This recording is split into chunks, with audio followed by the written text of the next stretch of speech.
또 밤을 꼴딱 새웠습니다.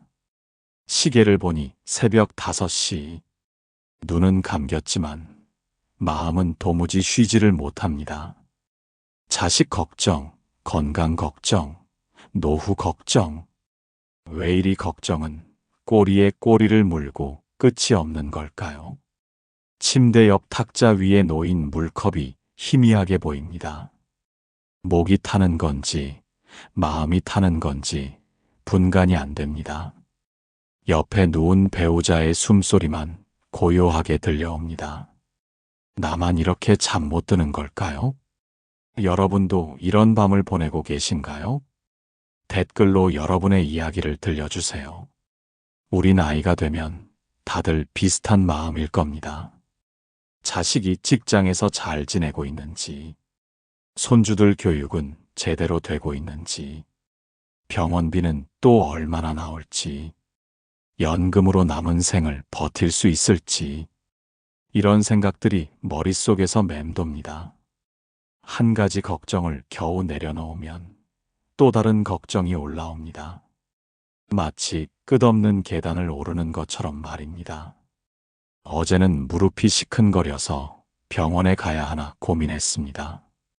그러다 병원비 생각이 나고, 병원비 생각하다가 통장 잔고가 떠오르고, 통장 잔고 생각하다가 자식들한테 짐이 되는 건 아닌가 싶고, 이렇게 생각의 꼬리가 꼬리를 물어갑니다. 창밖으로 어스름한 새벽빛이 들어옵니다. 또 하루가 시작되는군요. 피곤한 몸을 일으켜 세워야 합니다. 하지만 마음의 피로는 어떻게 풀어야 할까요? 기억납니다. 남편이 입원했을 때였습니다. 병원 복도에서 혼자 앉아있던 그 밤, 나는 정말 많은 생각을 했습니다. 이 다음은 어떡하지? 하며 중환자실 앞 대기실의 차가운 의자, 형광등 불빛이 유독 창백하게 느껴졌습니다. 옆에는 나처럼 지친 얼굴의 보호자들이 앉아 있었죠. 누구는 기도를 하고 누구는 전화통을 붙들고 있었습니다. 그때 내 손에는 남편이 평소 쓰던 낡은 지갑이 들려 있었습니다. 그 안에 든 신분증 사진을 보며 눈물이 났습니다. 젊었을 때는 참 잘생겼던 사람이었는데 언제 이렇게 늙어버렸을까? 그리고 나도 언제 이렇게 늙어버렸을까?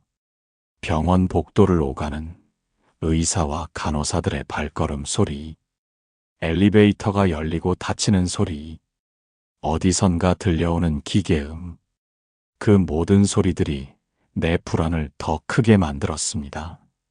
만약 남편이 일어나지 못한다면 혼자서 어떻게 살아가야 할까? 자식들한테 의지해야 하나? 아니면 요양원에 가야 하나? 집은 어떻게 하고 병원비는 또 어떻게 감당하지? 그런데 여기서 중요한 게 있습니다.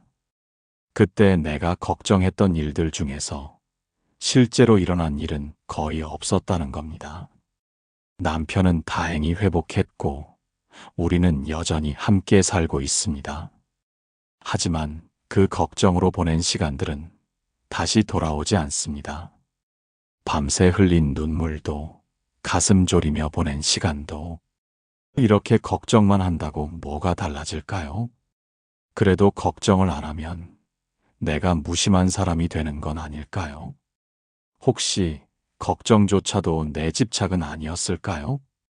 우리는 걱정하는 것이 사랑이라고 생각합니다. 자식 걱정, 배우자 걱정을 하지 않으면 마치 나쁜 부모, 나쁜 배우자가 된 것 같죠? 그래서 더 열심히 걱정합니다. 마치 그것이 우리의 의무인 것처럼. 하지만 가만히 생각해보면 이상합니다. 내가 밤새 걱정한다고 자식의 직장 일이 잘 풀릴까요? 내가 끙끙 앓는다고 배우자의 건강이 좋아질까요? 오히려 내 얼굴에 드리운 그늘이 가족들을 더 힘들게 하는 건 아닐까요? 어느 날 딸이 그러더군요. 엄마가 그렇게 걱정하니까 나도 더 불안해져. 그 말을 듣고 깨달았습니다. 내 걱정이 사랑이 아니라 짐이 될 수도 있구나. 내가 불안해하면 온 집안이 불안해지는구나. 그럼 대체 어떻게 해야 할까요? 걱정하지 말라고 하면 걱정이 사라지나요? 마음을 비우라고 하면 마음이 비워지나요? 나도 알고 있습니다. 걱정해봤자 소용없다는 것을. 하지만 마음이 내 마음대로 되지 않습니다. 이것이 우리의 딜레마입니다. 알면서도 멈출 수 없는 걱정의 굴레. 마치 손가락 사이로 빠져나가는 모래를 붙잡으려는 것처럼 꽉 쥐면 쥘수록 더 빨리 빠져나가는데도 우리는 계속 움켜쥡니다. 부처님께서는 어느 제자에게 이렇게 물으셨습니다. 너는 네가 짊어진 짐이 무엇인지 알고 있느냐? 그 제자는 말했습니다. 저는 제 가족과 미래에 대한 걱정을 지고 갑니다. 부처님께서는 미소 지으며 말씀하셨습니다. 그것은 내가 내려놓을 수 있는 짐이다. 제자가 다시 물었습니다. 하지만 세존이시여, 어떻게 가족 걱정을 내려놓을 수 있겠습니까? 그것이 제 책임이고 의무 아니겠습니까? 부처님께서는 잠시 침묵하시다가 이렇게 말씀하셨습니다. 내가 강을 건너려 할 때 뗏목을 만들어 탄다. 강을 건넌 후에도 그 뗏목을 계속 짊어지고 가겠느냐? 제자가 대답했습니다. 아닙니다. 강을 건넌 후에는 뗏목을 두고 가야 합니다. 그렇다. 걱정도 마찬가지다. 필요할 때는 잠시 쓰되 계속 짊어지고 갈 필요는 없다. 또 다른 경전에는 이런 이야기가 있습니다. 한 여인이 부처님을 찾아와 울며 말했습니다. 제 아들이 죽었습니다. 살려주십시오. 부처님께서는 그녀에게 말씀하셨습니다. 마을을 돌며 죽음을 겪지 않은 집에서 겨자씨를 구해오너라. 여인은 온 마을을 돌았지만 죽음을 겪지 않은 집은 하나도 없었습니다. 돌아온 여인에게 부처님께서 말씀하셨습니다. 이제 알겠느냐? 너만 고통받는 것이 아니다. 모든 이가 상실과 이별을 겪는다. 그것이 삶의 본질이니 받아들이고 놓아주어라. 이 이야기들이 우리에게 주는 메시지는 분명합니다. 걱정과 고통은 피할 수 없지만 그것에 매달릴 필요는 없다는 것. 우리 모두가 같은 길을 걷고 있다는 것. 그리고 그 길 위에서 서로를 이해하고 위로할 수 있다는 것. 나는 그 말씀을 듣고 알았습니다. 걱정은 나를 지키는 무기가 아니라 내 삶을 갉아먹는 칼날이었다는 것을. 결국 내 마음이 나를 괴롭히고 있었던 겁니다. 생각해보면 참 아이러니합니다. 나를 지키려고 했던 걱정이 오히려 나를 병들게 했으니까요. 밤잠을 설치게 하고 소화를 안 되게 하고 혈압을 오르게 한 것. 그것은 다름 아닌 내 마음이었습니다. 마치 자기 꼬리를 무는 뱀처럼 스스로를 상처 입히면서도 멈출 줄 모르는 어리석음. 어느 스님께서 이런 말씀을 하신 적이 있습니다. 걱정은 미래를 대비하는 것이 아니라 현재를 망치는 것이다. 정말 그렇습니다. 내일 비가 올까봐 걱정하느라 오늘의 햇살을 놓치고 다음 달 병원비 걱정하느라 오늘의 건강함을 감사하지 못하고 자식의 미래를 걱정하느라 지금 함께하는 시간을 즐기지 못합니다.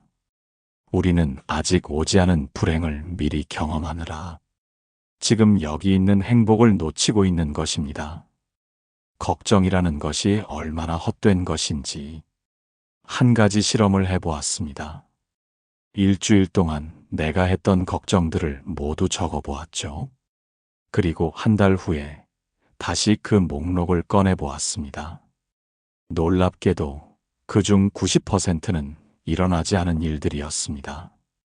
나머지 10%도 내가 걱정했던 것보다 훨씬 가벼운 일들이었고요. 그렇다면 나는 왜 그토록 많은 시간과 에너지를 걱정에 쏟았을까요? 습관입니다. 마음의 습관. 오랜 세월 몸에 밴 걱정하는 습관. 그것이 나를 지배하고 있었던 것입니다. 우리가 사랑하는 사람일수록 더 많이 걱정하게 됩니다. 하지만 진정한 사랑은 믿음에서 시작된다는 걸 이제는 조금 알 것 같습니다. 자식을 걱정하는 마음, 그것은 분명 사랑입니다. 하지만 그 사랑이 불안과 섞이면 독이 됩니다. 자식에게도 나에게도. 한 번은 아들이 해외 출장을 간다고 했습니다. 비행기 사고는 안 날까? 현지에서 탈은 없을까? 온갖 걱정이 밀려왔습니다. 그때 문득 이런 생각이 들었습니다. 내가 이렇게 걱정한다고 아들이 더 안전해지나? 오히려 내 불안이 아들에게 전해져서 더 불안하게 만드는 건 아닐까? 그래서 마음을 바꿔 먹었습니다. 걱정 대신 기도를 하기로. 우리 아들이 무사히 다녀오기를, 좋은 경험 많이 하고 오기를, 이렇게 긍정적인 마음으로 기도했습니다. 신기하게도 마음이 편안해졌습니다.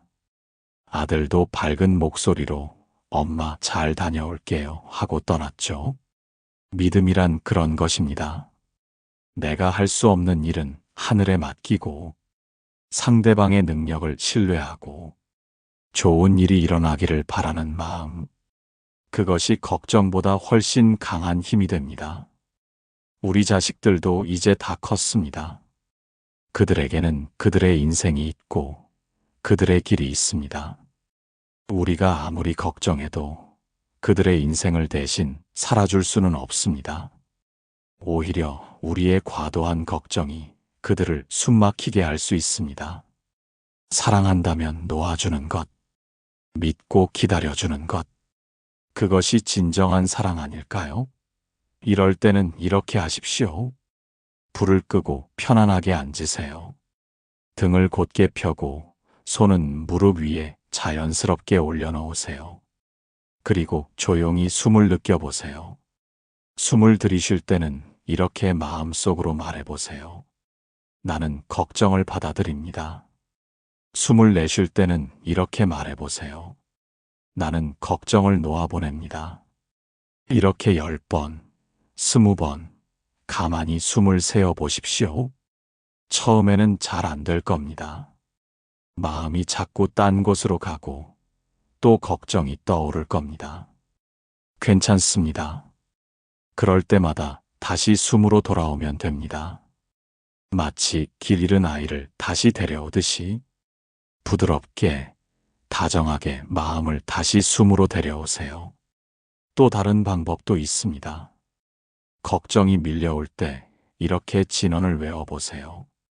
옴마니 판매훔. 이 6글자에는 자비의 마음이 담겨 있습니다.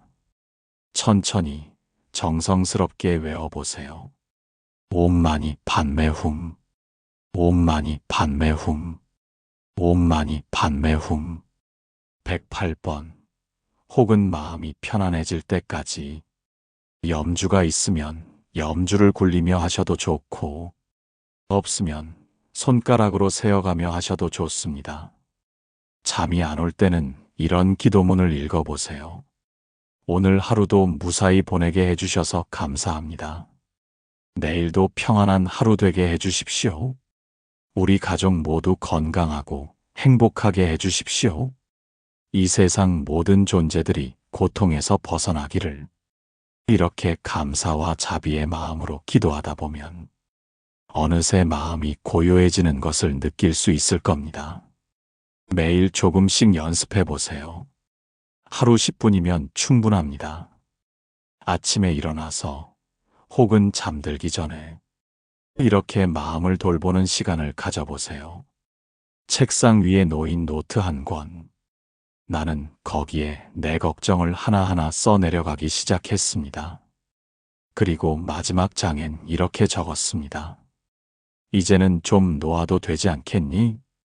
그렇게 스스로를 안아주었습니다. 펜을 들고 처음 쓴 문장은 이것이었습니다. 나는 늙는 것이 두렵다. 솔직한 고백이었습니다. 거울에 비친 주름진 얼굴, 예전 같지 않은 체력, 자꾸만 깜빡깜빡하는 기억력. 이 모든 것이 두려웠습니다. 두 번째로 쓴 문장. 나는 혼자 남겨질까봐 두렵다. 배우자가 먼저 떠나면 어쩌나. 자식들이 나를 잊으면 어쩌나. 친구들이 하나둘 세상을 떠나면 나는 어쩌나. 세 번째 문장. 나는 짐이 될까봐 두렵다. 자식들에게 부담이 되고 싶지 않다. 끝까지 품위 있게 살고 싶다. 하지만 그게 내 마음대로 될까? 이렇게 한 줄 한 줄 적어 내려갔습니다. 평소에는 입 밖에 내지 못했던 솔직한 마음들. 노트가 반쯤 찼을 때 이상한 일이 일어났습니다. 마음이 가벼워지기 시작한 것입니다. 마치 오랫동안 가슴에 담아두었던 돌멩이를 꺼낸 것처럼. 그리고 깨달았습니다. 이 모든 두려움이 사실은 자연스러운 것이라는 걸. 나만 느끼는 게 아니라 모두가 느끼는 것이라는 걸. 마지막 페이지에 이렇게 적었습니다. 나는 지금까지 잘 살아왔다. 앞으로도 잘 살아갈 것이다. 설령 그렇지 못하더라도 그것 또한 괜찮다. 이제는 좀 놓아도 되지 않겠니? 그리고 가만히 나 자신을 안아주었습니다. 수고했다고. 잘 견뎌왔다고. 이제는 좀 쉬어도 된다고. 부처님께서 말씀하셨습니다. 걱정은 바람과 같아 스스로 만들어낸 환상에 불과하다. 세상의 모든 일은 무상하고 우리 마음 또한 인연 따라 움직입니다. 걱정이 생겼다가 사라지는 것, 그 자체가 자연입니다. 우리가 할 일은 단지 그것을 바라보고 흘려보내는 일입니다. 무상이란 무엇일까요? 모든 것이 변한다는 뜻입니다. 좋은 일도 지나가고 나쁜 일도 지나갑니다. 기쁨도 잠시, 슬픔도 잠시입니다. 우리가 그토록 걱정하는 일들도 결국은 지나갈 일들입니다. 10년 전 그토록 걱정했던 일들을 지금 떠올려 보세요. 지금은 아무것도 아닌 일이 되어 있지 않나요? 지금 걱정하는 일들도 10년 후에는 그럴 겁니다. 인연이란 또 무엇일까요? 모든 일에는 원인과 조건이 있다는 뜻입니다. 우리가 걱정한다고 해서 일이 해결되는 게 아니라 그 일에 맞는 인연이 갖춰져야 해결됩니다. 내가 할 수 있는 일은 하되 내가 할 수 없는 일은 인연에 맡기는 것. 그것이 지혜입니다. 불교에서는 이것을 중도라고 합니다. 너무 집착하지도 말고 너무 무관심하지도 말고 적당한 관심과 적당한 거리를 유지하는 것. 마치 줄을 타는 고개사처럼 너무 긴장하면 떨어지고 너무 느슨해도 떨어집니다. 적절한 균형을 찾는 것이 중요합니다. 우리의 마음도 마찬가지입니다. 걱정을 완전히 없앨 수는 없습니다. 그것은 인간의 본능이니까요. 하지만 걱정에 휩쓸리지 않을 수는 있습니다. 걱정을 보되 걱정이 되지 않는 것. 마치 강물을 바라보되 강물에 뛰어들지 않는 것처럼. 이것이 부처님이 가르쳐 주신 마음 다스리는 법입니다. 매 순간 깨어있는 마음으로 일어나는 생각과 감정을 관찰하고 그것에 휩쓸리지 않고 중심을 지키는 것. 쉽지 않은 길입니다. 하지만 불가능한 길은 아닙니다. 한 걸음씩 천천히 가면 됩니다. 걱정은 멈출 수 없습니다. 다만 놓을 수는 있습니다. 당신의 밤이 고요해지기를 오늘도 함께 기도합니다. 오늘 이 이야기가 여러분의 마음에 작은 위안이 되었기를 바랍니다. 우리는 모두 같은 길을 걷고 있습니다. 때로는 외롭고, 때로는 두렵고, 때로는 막막한 길. 하지만 우리가 함께 있다는 것을 기억하세요. 같은 하늘 아래, 같은 별을 보며, 같은 걱정을 품고 사는 우리들. 혼자가 아닙니다. 여러분의 이야기를 댓글로 나눠주세요. 어떤 걱정이 여러분을 힘들게 하는지, 어떻게 그 걱정을 이겨내고 계신지, 서로의 이야기가 서로에게 힘이 될 것입니다. 구독과 좋아요는 큰 힘이 됩니다. 알림 설정도 잊지 마세요. 그럼 다음에 또 뵙겠습니다. 늘 건강하시고 마음 편안하시기를 기원합니다. 나무 아미타불